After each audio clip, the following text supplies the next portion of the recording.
Escape Pod 13. August 12, 2005. Today story The Once and Future Dentist by D. Richard Pierce. Hello everyone, welcome to Escape Pod. I'm Steve Ely. That trippy little opening bit there came from listener Roy S., who put it together to commemorate our lucky 13th episode. Thanks, Roy. We were in grave danger of actual consistency here, and with your help, we've dispelled that hobgoblin. So, it's the first week in August now, and I'm a little bummed. Not because of our 13th episode, but because my wife and I are supposed to be in Scotland right now, at the World Science Fiction Convention. For those of you who don't follow the con scene, Worldcon is the big granddaddy of literary SF conventions, and it happens in a different city in the world every year. This year it's in Glasgow. We had memberships, and we'd budgeted for it, but then a baby happened, and the budget sort of went out the window. This is a bummer, because a lot of my friends will be there. In the bar. Alas. See, if you're a writer who likes to go to conventions, and don't ever let anyone tell you it's required because it's not, there's a sort of life cycle to it. At your first couple of conventions, you're nervous as hell. You don't know anybody, and all these important people are there, and everyone else is in these tight little cliques, and it's all scary. It's not just you, everyone feels that at first. Then you get over that, and the next couple it's all business. You go to every panel you possibly can, because those are successful writers up there, and damn it, you've got to take notes. They might tell you the secret. And there's editors too, and you have to meet them and tell them how brilliant your novel is. It's the only way to get published. Yeah, right. Along the way, you unwind enough to meet some people, maybe the other note-takers, and some of them are cool enough you can do dinner and such. You start to have a good time. At your next con, you hook up with the same people again, and you've all relaxed a little bit, and eventually you realize that the point of these cons isn't meeting the editors and hitting all the panels and making a writing career. The career part happens at home. The reason for the cons is these people. You found your clique. And the most memorable moments you have there, the parts of the con you really look forward to, won't be any programmed event. It'll be hanging out at the hotel bar, laughing and having conversations that last all night. That's the true center of any convention. Not the con suite, not the masquerade, but the hotel bar. And when you figure that out, when you've really grokked the bar, you've become a true convention goer. So, for all my friends and fellow mugwumps, for Deb and Scott and all you lucky bastages, I do hope you're having fun, and please have a wee dram of the Glenmorangie for me.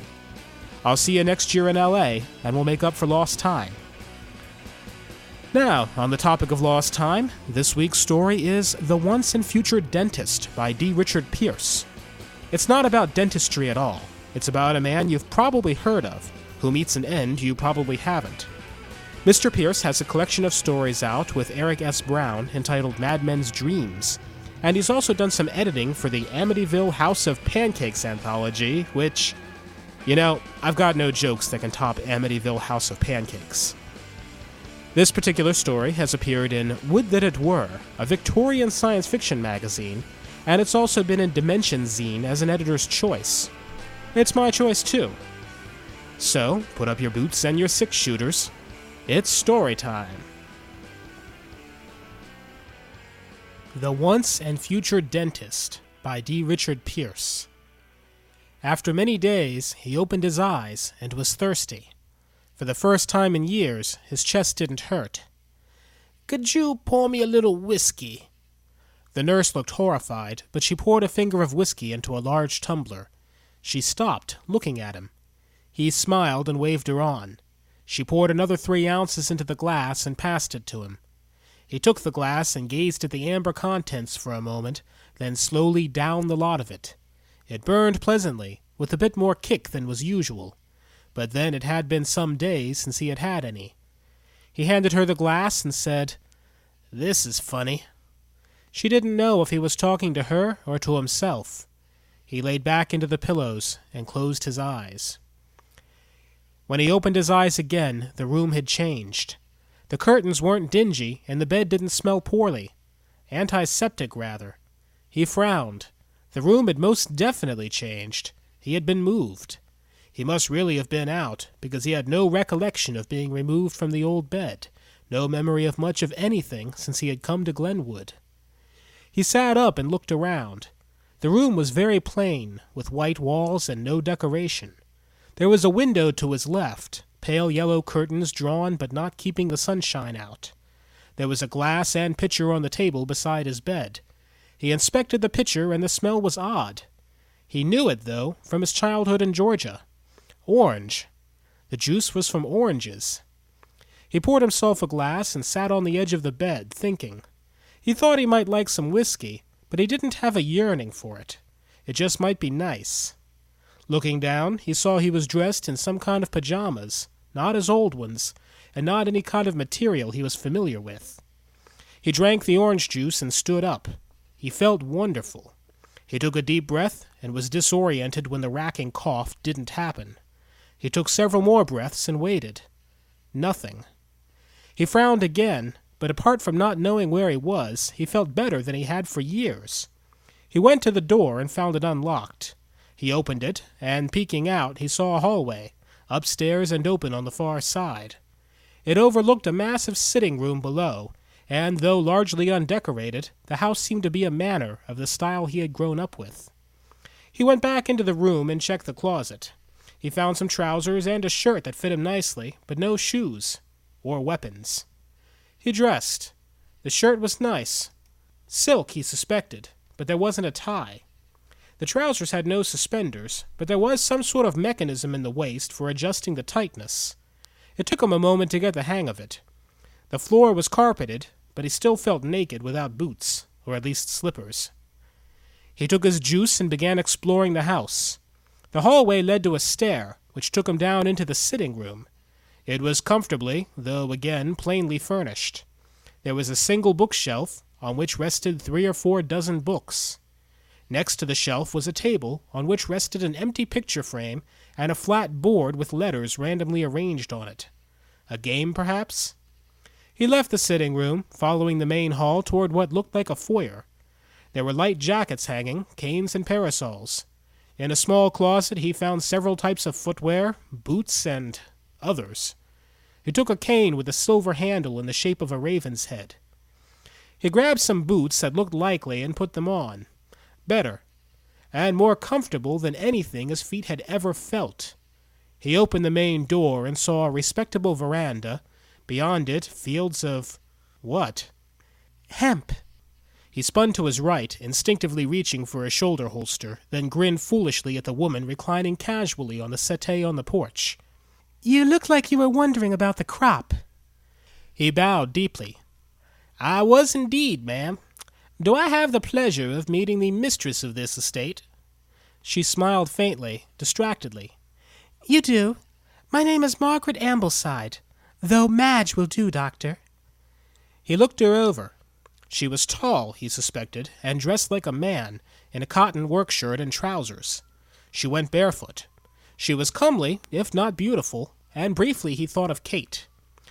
Well, then, as I suspect you know who I am, and since you are likely responsible for my transport to this lovely abode, I find myself quite at your service.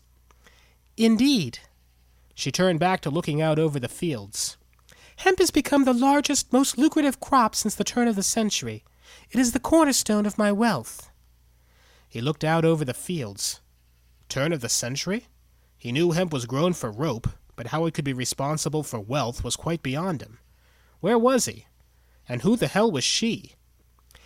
He was the most skillful gambler and the nerviest, fastest, deadliest man with a 6-gun I ever saw. Do you know who said that, Doctor? He coughed politely and sat in a nearby chair.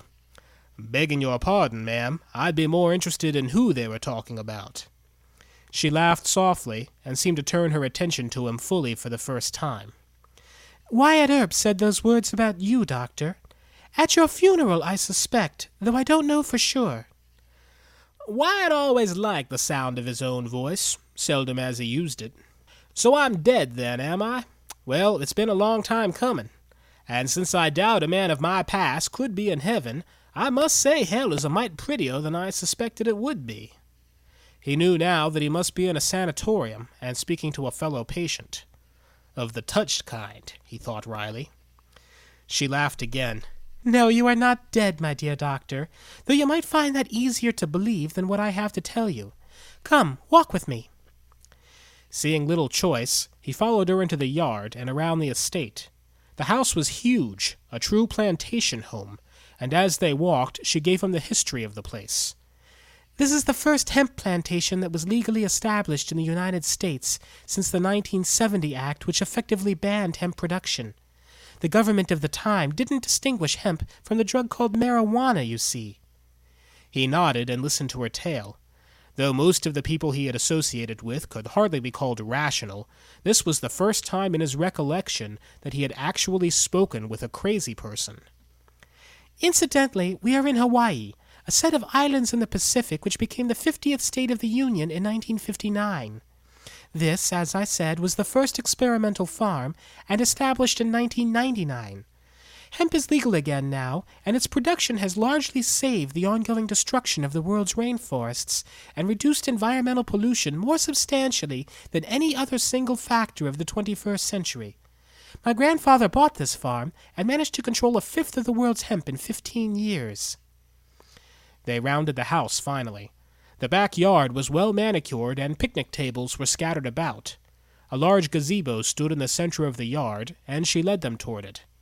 As they climbed the steps into the gazebo, he said, "Quite a tale, Miss Madge. What year is it now?" 2212. "Ah." They stood in silence, and he could see the ocean in the distance. He couldn't hear it, but he caught a whiff of the sea air. "I do not mean to offend you, Miss Madge, but I don't actually believe you. You must know that." She turned and smiled. "Of course, Doctor. It is not important that you believe me anyway, only that you get better." "Well, to that, miss, I do feel right as rain." He frowned. "As a point of fact, I can say I haven't felt this fine in years." "I shouldn't wonder. For one thing, you don't have TB anymore, and for another, you haven't had a drink in over 300 years. He started to chuckle at the last, then realized what she was saying. "What do you mean by TB?" "Tuberculosis, Doctor. It's gone. You're cured." He grabbed her by the shoulders, leaning into her face in rage. "You lie. It can't be cured, and you lie to a dying man?" She didn't react to his rage, or his handling of her, with anything more than a raised eyebrow. And, "I'm not lying, Doctor. You know I'm not."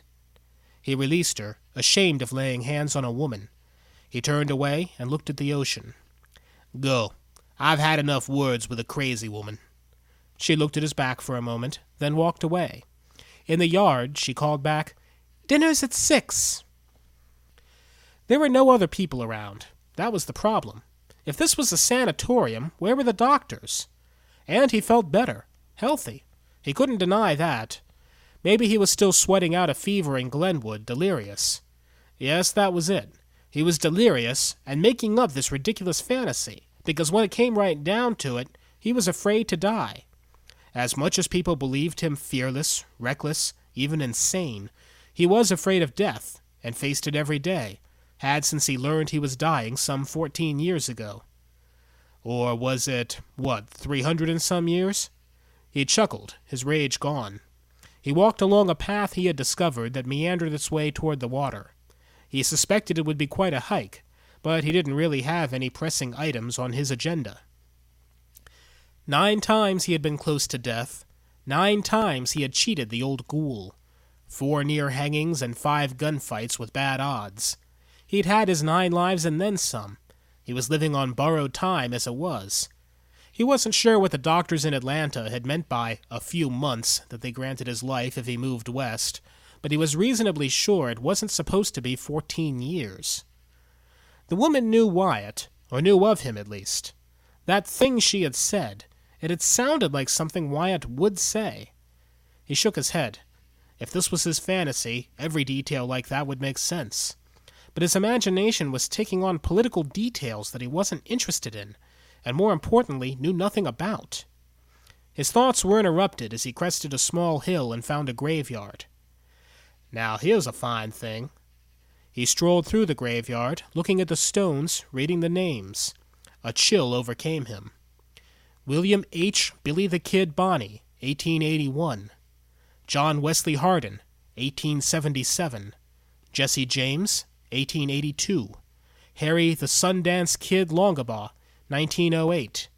John King Fisher, 1884. Ben Thompson, 1884. He knew some of the names. Others were unfamiliar, or worse, after his time.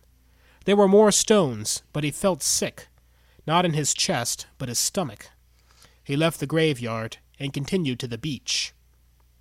Did you enjoy your stroll, Doctor? Very much, Miss Madge, thank you. I found the sea air particularly invigorating. May I inquire as to the nature of this wonderful aroma? That would be dinner, Doctor. We'll be having sea bass with assorted good things. Hungry? Ravenous. She led him into a dining room off the main room, where there was table beautifully laid out, dinner in covered chafing dishes, and 2 bottles of wine open and breathing. She nodded to his place. Please, sit. He did, and she poured them wine. She started dishing a serving out for herself while he waited. She finished and emptied her glass of wine. Then she looked at him and grinned. If you're expecting to be waited upon, you'll have a long wait. Things are a bit different these days. Hardly surprising, miss. I suspect that things are more than a bit different. May I? He picked up the bottle, refilling her glass as she nodded. I am not indifferent to speculations about the future. I see the change about me, and I have read some of the flights of fantasy, such as those by Mr. Verne. He took a long drink, then refilled his own glass.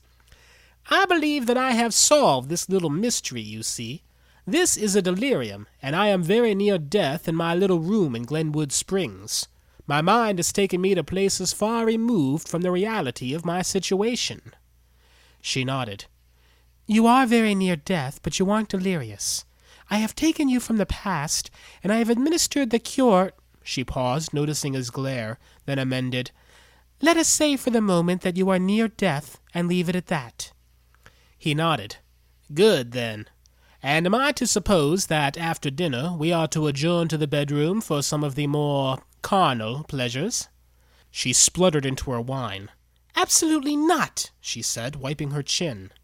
You don't wish to sleep with some of the most famous gunmen before they, pass on? No! She was blushing furiously. Ah, well then, my apologies. They ate for a while in an uncomfortable silence. Then she said, After your death, another man wrote some speculations about the future, as you said. His name was H.G. Wells, and one of his novels was called The Time Machine, published in 1895, in fact. I just missed it. She frowned.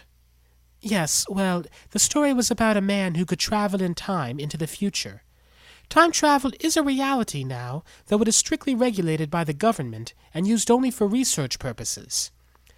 Am I a subject of your study? In a manner of speaking. I am a criminal, however, and certainly not licensed for time travel. And you steal historical figures? She nodded. And pieces. But you are obviously incredibly wealthy. Why have you followed a criminal path? Why else? She shrugged. Boredom, the things money can't buy, because I'm used to getting my way. He grinned then. I understand completely, miss. She grinned back, despite herself. I thought you might. After dinner, she took him into another room, a gallery of sorts, where her artifact collection was. She showed him a wealth of historical treasures from all periods of the past, but the bulk of the collection focused on the American West. She had an impressive collection of shooters. He paused over one of the display cases. That's Wyatt's badge. She nodded. May I touch it? Of course. She opened the case and handed him the badge. It was in good condition, better, in fact, than the last time he'd seen it. Inexplicably, he could feel the weight of the years that lay between him and his friend as he held it.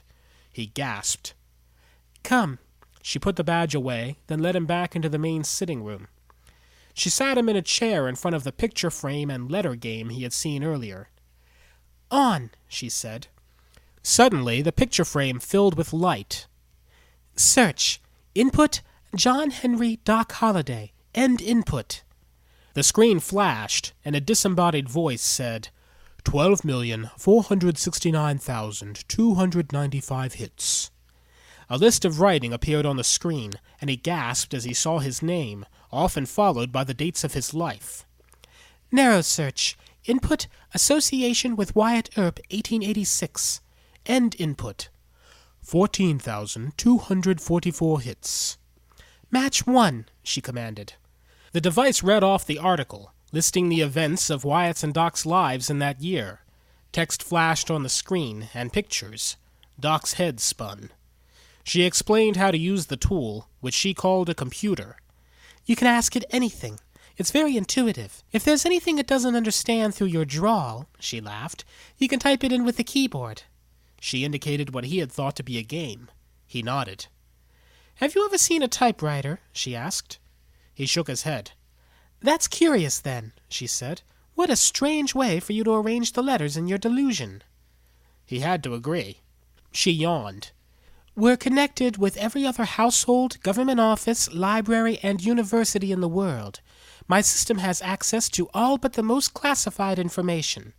Knock yourself out. I'm going to bed. He was still in front of the computer when she came down in the morning. He had adapted to the tool quickly. A large holographic image was being projected into the center of the room, showing the illustrated timeline of the colonization of the solar system and the major existing trade routes. Well? He was wild around the eyes. This is the most elaborate fantasy I have ever had. I wonder if they gave me laudanum. She laughed. I'll start breakfast. He came into the kitchen as she was retrieving bacon and eggs from stasis. What do you want with me? She didn't look at him. I'm going to kill you. He nodded. Why?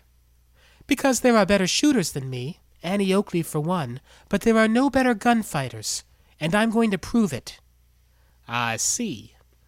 And you're dead anyway, so I'm giving you a little gift, a glimpse at what your world would become. I won't draw on a woman. She turned around then, grinning wryly. That's what the rest said, too. Look into my eyes. He did. If you don't draw, I will kill you anyway. He believed her. Well then, ma'am, I'm your huckleberry. They didn't say anything during breakfast, but afterward he went to the gallery, to her guns, and picked 2 Colt Army revolvers, and a knife. He holstered one Colt at his shoulder, and came back to the kitchen. Miss Madge, where's the ammunition? As he fired at a picnic table he had stood on end for a target, he mused. Last night on the computer he had seen what the world had become, and his decision that he was delusional had begun to fall apart. There was just too much information for a delusion, even the delusion of a man of his imagination. He had watched the progress of the United States in films taken by the Temporal Historical Agency. He was starting to believe that he was actually in the future, and that he was cured of tuberculosis. But now he was going to have a gunfight with a woman. A crazy woman, but not crazy in the way he had thought. What if he lost? Much of Doc's success in the past was due, he suspected, to the fact that he was living on borrowed time. If he died in a gunfight, so much the better. He never wanted to die sick in bed with his boots off. Fate had a sick sense of humor if that was his doom. No matter how tricky the situation, no matter how drunk he had always made it through, only to die an ignoble sickness, deserted by friend and lover. But he wasn't sick anymore. His hand shook as he lined up his next shot. He had a chance of a life here, a real life, not under any sentence of death. Would he die in a gunfight 300 years after his death, now that he didn't want to? He thought of Kate and Wyatt. What would they think of this world? Wyatt would just laugh at his amazement. The marshal was an eminently practical man, and doubtless would go about getting them jobs. But Kate would be entranced. Maybe they could build a life, a real life in this place. The woman Madge had some device, some means of travel, obviously. Maybe he could find it, if his luck hadn't finally run out. Even cats only got 9 lives. Was he luckier than a cat? He resolved to land on his feet this time. He steadied his hand and fired. The shot went wide. Miss Madge, are you ready? She nodded as she strapped a Smith & Wesson Schofield to her hip. Are you? I am. Do you have a firing range or some other theater where you'd like to stage this production? You don't have to be snide, Doctor. You were dying, after all. Yes, ma'am, but I am not now, and that is bitter medicine. Do you think me a coward, Miss Madge? No, Doctor, I don't. In fact, I regret this. I've come to like you in the past couple of days. But I have to know. He shook his head. I hate to disappoint you, ma'am, but you can't know now for sure. What do you mean? She was distressed. I was always under a sentence of death, condemned by the foremost men of medicine of my time. My ability to survive was dependent on my lack of concern about death. I was living on borrowed time, and I was deeply in debt. I am no longer dying, and as such, I cannot fight with the reckless abandon of my youth. She frowned, but didn't say anything. So, even if you beat me, you won't have beat me at my best, and you will have not answered your self-imposed test satisfactorily. They stared at each other there in the parlor. The showdown had begun. You could hear a pin drop, Doc thought, grinning at the cliché. She glared at his grin, then said, "You're a bastard." He nodded. I was not born with that distinction, but many people have speculated that I may have earned it. Shall we be friends now? He turned away from her and started for the door. Perhaps we could have a drink and watch the hemp grow. No, she said as he walked. If that's the way you want it, then so be it. She went to the desk and spoke to the computer. Security system on. In the event of gunfire, kill Doc Holliday.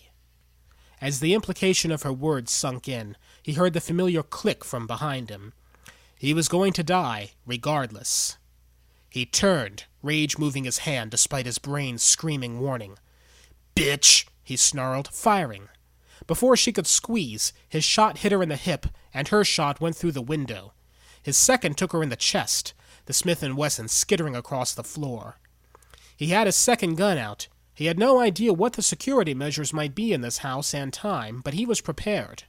When nothing happened, he calmed himself and went to her side. She was alive. "Be still," he said. "Where are your medical supplies?" She shook her head. "No." "Miss Madge, I must insist that you do not let your pride kill you." He paused. "There is no security system, is there?" She grinned. "Yes, there is, but it needs a password." He frowned, not understanding, but he gathered that she didn't give it a password. "Will you let me help you?" "I'm not hurt." To prove this, she sat up. "Apart from a couple of good bruises, that is. And my pride." "I see." Through the tear in her shirt, he caught a metallic glint. "What now?" "I thought I could beat you, but I wasn't willing to die to prove it. With you or the others. What if I won, but you wounded me, or even killed me? It would be a hollow victory then." She paused. "You always were my favorite, Doc. Let's go have a drink and watch the hemp grow." He grinned down at her. Perhaps he had made it to heaven after all. "Lead the way, Miss Madge. Lead the way."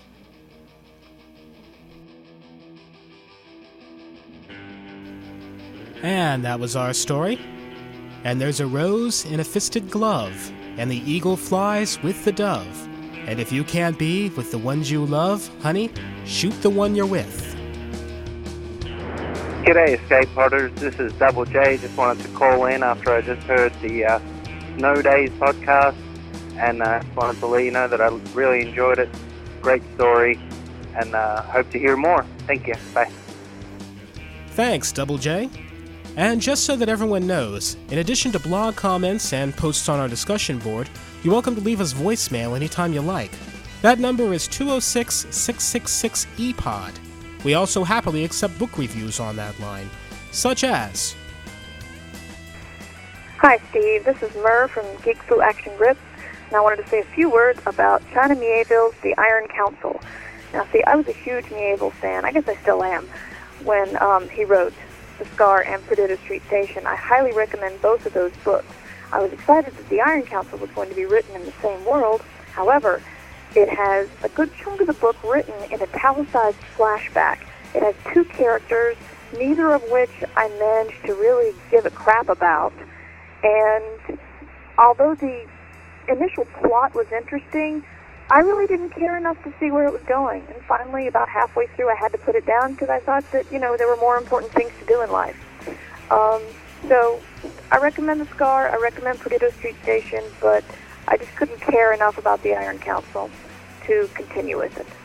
So, enjoy! Very cool.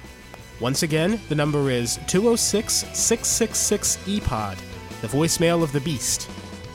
If you like this week's story, I hope you'll tell a friend, or a loved one, or your dog if your dog has iTunes. We rely on your word of mouth to keep growing. And, if you have the means, I hope you'll also consider donating a few dollars to us by our PayPal link at escapepod.info. Remember, we pay our authors for every story we podcast, and we give them away under a Creative Commons license. This equation is balanced by your donations. On that front, I want to give a quick word of thanks to John from Cambridge, who sent on our largest donation yet, $50. That's truly amazing, and John's an amazing guy. Among other cool achievements, he's a coordinator for the Heinlein Society, which runs blood drives at SF conventions. He asked me to give a plug for the society and for 1-800-GIVE-LIFE, because blood donors are getting scarcer all the time. So here you go, and let me second that. I'm about a 3-gallon donor myself, and giving blood is a very easy way to make a guaranteed difference in the world. It's absolute good. So if you can, go do it. In future weeks, I'd like to highlight some of our other cool donors, so I'll add another quick request here. If you decide to donate to us, and there's some special message you'd like to share with Escape Pod, let us know in the comments field. I can't guarantee I'll cover everything in this back segment, but I'll do what I can, and every donation gets a personal note of thanks. Once again, we're running on a Creative Commons, Attribution, Non-Commercial, No Derivatives license, and all other rights are reserved by our authors. Our music is by permission of Daikaiju, leveling Tokyo since the year 2000. Have fun, everyone, and remember, it's not who you know that matters, it's who has the photographs. We'll see you next week.